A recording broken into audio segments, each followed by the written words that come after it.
Hi, Mr. Elwood here.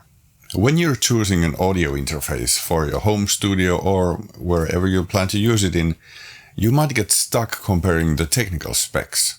If you're a guitarist, you might be looking for the lowest latency, and if you're an audiophile, you might be looking for the 192 kHz sample rate, and so on. Let me tell you why this is pointless.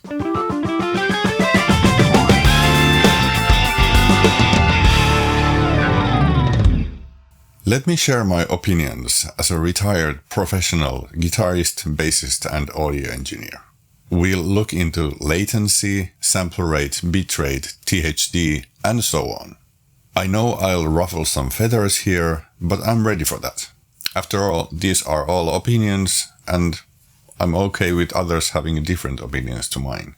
I do like to think, though, that if a claim has opinions both for and against, it doesn't sound like it should make or break a product. If it did, the community opinion would be quite unanimous, wouldn't it? First, let's look at the latency. Here's a chart measured by Ed Thorne comparing several interfaces. And here are the latencies of the Presonus Quantum ES2 and Behringer Euphoria, calculated with the LatencyMon utility by nicknames TAFCAT and Radio. Based on these, you might go for the Behringer since it's much cheaper than the Motu, a ridiculous 39 euros versus 235 euros. Or you might choose the Evo 16 over the Audient ID14. Yet, I'm going to tell you that this doesn't matter. It's a matter of perspective. Hear me out. Besides the latencies on your specific computer being different anyway, more importantly, sound travels through air kind of slow, about 3 milliseconds per 1 meter. That's about 3.3 feet. So if you lean forward on your chair, you already decrease the latency by 2 milliseconds. And if you stand 3 meters away from a fully analog guitar amplifier, you already get 10 milliseconds of latency right there. And no one has ever complained that standing 3 meters away from your amp causes too much latency, because it simply doesn't matter. You might notice 20 milliseconds if you're playing some very tight funk riffs or something, but for most situations even that wouldn't bother the player.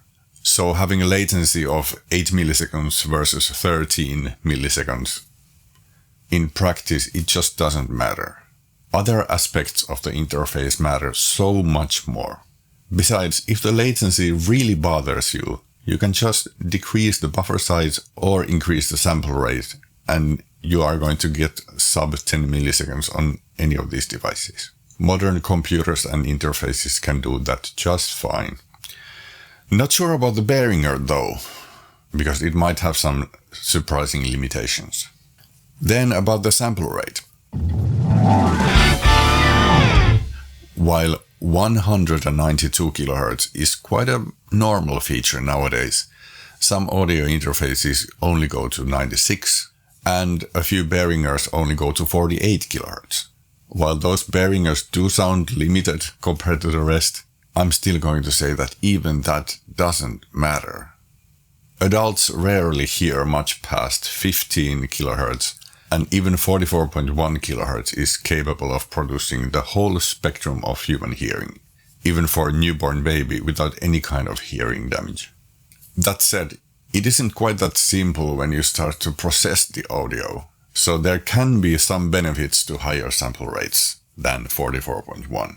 And some plugins actually do sound better at higher sample rates. But 48 kHz takes care of most of those issues, which is what I always use when recording and mixing. Music has been recorded and mixed digitally since like the 80s, and none of the professional devices back then went up to 88.2 kHz or higher. I urge you, show me one song where you can hear that the sample rate of 44.1 or 48 was too low. I'd love to hear that. A quick note about 48 kHz. while conversions generally are to be avoided and 44.1 kHz is still sometimes used as the end product sample rate, at least I can't hear any artifacts from the Reaper sample rate conversion. Yet I can hear the difference in some plugins when going from 44.1 to 48 kHz. And therefore I use 48 kHz for all recording and mixing. Then about the bitrate. A few new interfaces have a 32-bit converters, while most are still at 24. Yet I say that really doesn't matter. 24-bit converters already convert way lower than the noise floor on any of these interfaces, so the extra bits are meaningless in practice. This is a much deeper can of worms than that, but floating point recording really doesn't offer anything worthwhile for home recording studios. Then THD, which is the distortion. A few snippets of the mic preamp THD values. Audient is 0.0015, Presonus 0.001, UA Volt 0.0007. Simply put, they are all so clean already that you wouldn't notice the differences under any circumstances.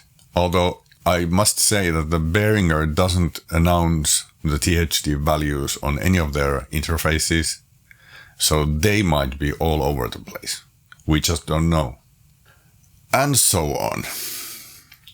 The specs on modern audio interfaces are simply good enough on all of them, Behringer possibly excluded, so that you wouldn't notice any quality differences even when compared neck to neck. The mic preamps might sound ever so slightly different, but moving the microphone an inch or two to the side makes more difference. So even that doesn't matter. Bundled software. This actually depends completely on your needs. Just remember that there are a ridiculous amount of free plugins available for every need, so I wouldn't put too much value in the included ones. And Reaper is a very affordable, unlimited, incredibly well maintained, professional DAW that you can evaluate until you are ready to purchase the license. In comparison, the bundled DAWs are often very limited, hindering and slowing down your productions on many occasions. Then the things that do matter.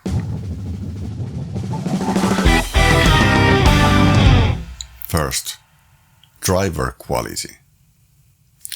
This is, in my opinion, one of the most important aspects. If the driver causes crackles here and there, if the control software loses connection every now and then, or if you can't get anywhere near the expected latency values, the product can be a real pain in the butt to use every single time. These issues are not included in the technical specs, so you need to read the reviews from experienced professionals who don't have a monetary or material interest to show the product in a dishonestly good light. That is easier said than done, though. Hence, you are often better off reading relevant discussion forums and even Reddit channels. Just remember that every single man-made product has a failure rate, and the ones that do fail are the ones that are discussed on those forums and chats. So keep a proper perspective and take in consideration that more popular products also have more users with issues. And always buy from stores with a good customer support, in case you need to use the warranty. As much as I think that Focusrite has a magnificent product range with the Scarlett interfaces, my 6i6 has lost the connection to the control software every now and then since the very beginning. Tech support tried to be helpful, but all they could instruct was to reinstall the drivers every time that happens. They still haven't fixed this issue, I don't know how many years later. The RME and Motu interfaces that I've had, they had magnificent drivers. I have an Audient ID24 on the way, so I'll know about that one later on. Then, connectivity. Simply put, choose an interface that has all the connections that you need, and then some. It's very common that one's needs grow, and it's better and cheaper to buy one that you don't need to replace right away. An interface without any digital inputs can be limiting in some situations, since you can't connect, for example, your TV or stereo system without going through excess AD and DA conversions. And in many cases, even going through the sound shaping microphone preamps. Then, operating system support. Some manufacturers drop all support the second the device is discontinued. The result is that you might not be able to upgrade your operating system if you still want to use the interface. Some manufacturers like Motu, RME, Audient and even Focusrite tend to work with the latest OS even after being discontinued. I've had bad experiences with Presonus regarding this, when the interface was discontinued like a month after I bought it, and 3 months later the new operating system wasn't supported anymore, and it didn't work.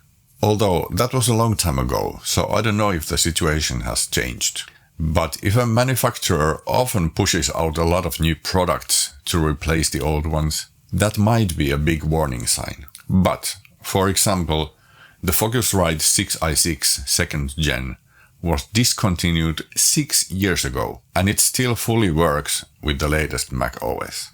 It does lose connection every now and then, yeah, but it always did that. So I do give points to Focusrite for supporting discontinued devices.